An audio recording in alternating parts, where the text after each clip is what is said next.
बहू प्रिया को आदत थी हर काम में शॉर्टकट ढूंढने की, क्योंकि उसे हर काम में आलस आता था। अरे यार, दूध गर्म कर दो ना। अरे पेट में जाके तो दूध ठंडा ही हो जाना है ना, तो ठंडा ही पी लो ना। अरे तुम मेरा सर गर्म मत करो यार। अच्छा है, सर गर्म हो जाए तो सर पे दूध रख लेना, वो भी गर्म हो जाएगा। एक बात बताओ, तुम इतनी आलसी क्यों हो? अरे बोलो ना, इतनी आलसी क्यों हो? प्रिया, जवाब दो।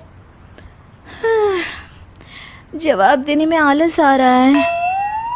पति वहां से उठ के बड़बड़ाते हुए खुद दूध गर्म करने चला जाता है और प्रिया अपनी आंखें बंद करके सोफे पर लेट जाती है। प्रिया की इस आदत का घर वाले सबको पता तो था ही, अब तो बाहर वाले भी उसको आलसी बोलने लगे थे। अरे बहू सुन ना, एक गुड न्यूज़ है। क्या माँ जी, आप सब कुछ मेरे नाम करने वाली हैं क्या? अरे बस तेरा दिमाग पैसों में ही लगा रहता है। माँ जी, आपको तो पता है कि मैं गांधी जी की कितनी बड़ी फैन हूँ, और गांधी जी तो नोट पे ही मिलते हैं ना, इसलिए पैसों के अलावा कहीं दिमाग ही नहीं रहता। वैसे गुड न्यूज़ क्या है? अरे गुड न्यूज़ ये है कि मेरी कुछ सहेलियां आने वाली है। हैं? ये भी कोई गुड न्यूज़ है क्या? जब भी आपकी सहेलियां आती हैं, मेरे किसी न किसी काम में खोट निकाल की जाती हैं। हमेशा कोई कमी दिखी जाती है उनको मेरे काम में, और मुझे आलसी बोलते हैं वो लोग। अरे तो ऐसा समझ कि आज तेरे पास मौका है उनकी नजरों में अच्छा इम्प्रेशन जमाने का। कैसे कैसे? उनके लिए खाने की इतनी स्वादिष्ट चीजें बना कि वे उंगलियां चाटती रह जाए। माँ जी, ये तो आप मुझे नया काम पकड़ा रही हो। अरे मेरी सहेलियों से तारीफ पानी है कि नहीं? हाँ, पानी तो है। तो बस जाओ, बन जाओ बावर्ची, लगाओ तड़का, कल शाम को आएंगी वो।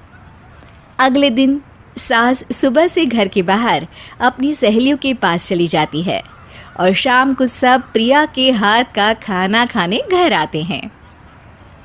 आज देखते हैं कि प्रिया बनाती क्या है। हाँ हाँ, पिछली बार हमने बोला कुछ हल्का खाएंगे तो पापड़ फ्राई करके ला दिए थे बस। हाँ, और उसके पहले जब आए थे और बोला था कि भारी खाना खाना है तो तरबूज काट कर ले आई थी। बोल रही थी तरबूज भारी होता है ना। अरे बस भी करो, इतनी बुरी नहीं है मेरी बहू। तभी बहू वहाँ खाना लेकर आती है। पनीर कोफ्ता, भिंडी मसाला, शाही मसाला, दाल, डबल तड़का, लच्छा पराठा, मिस्सी रोटी। अरे बस बस बहू, इतना सारा खाना। अरे अभी तो और भी है, फ्राइड राइस भी है अभी तो आपके लिए, और हाँ, अरे सूप लाना तो भूल ही गई मैं। अरे लगता है पिछली बार की कमी आज पूरी कर ही देगी बहू। हाँ हाँ, आप खाइए तो।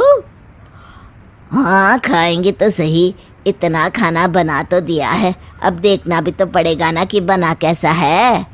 हाँ हाँ, लगा ले भोग खुद को। खाना चखते ही तीनों सहेलियां प्रिया की वाहवाही करने लगती है। अरे शानदार, जबरदस्त, जिंदाबाद, मजे आ गए प्रिया। प्रिया की सास भी कमाल है, बहू को क्या जायकेदार खाना बनाना सिखाया है। अरे मान गए भाई, इतना अच्छा खाना तो हम में से किसी की बहू नहीं बनाती, और हम भी नहीं बनाते, झूठ क्यों बोले। अरे बस करो बस करो, खाने पे ध्यान दो, बोलती ही रहोगी तो खाओगी कब।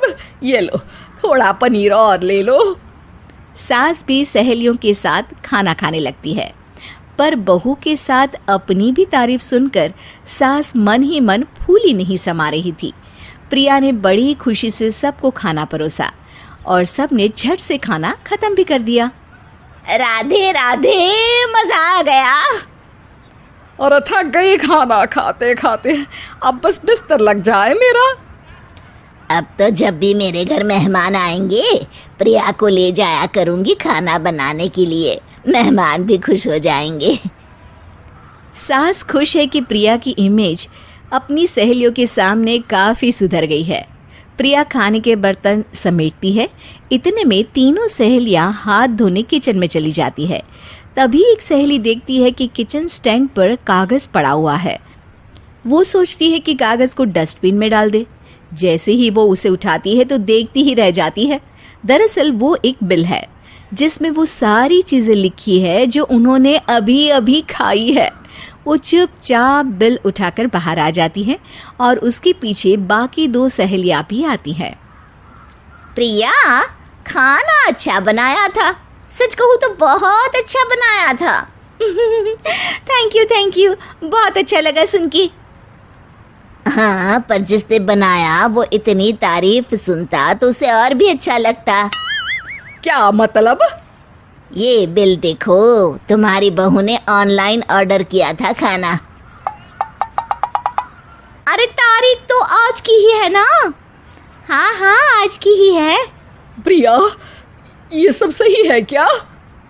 प्रिया अपना सर झुका लेती है। सास सब समझ जाती है कि बहू की चोरी पकड़ी गई है। इतना भी आलस अच्छा नहीं प्रिया। अरे बता ही देती कि बाहर का खाना है, मैं बाहर का खाना खाती नहीं हूँ।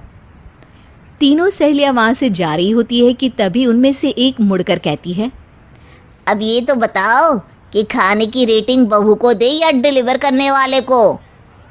प्रिया समझ जाती है कि शॉर्टकट लेने की वजह से उसके साथ सास को भी ये बेइज्जती झेलनी पड़ी और वो कसम खाती है कि अब से शॉर्टकट से नहीं, मेहनत से काम करेगी।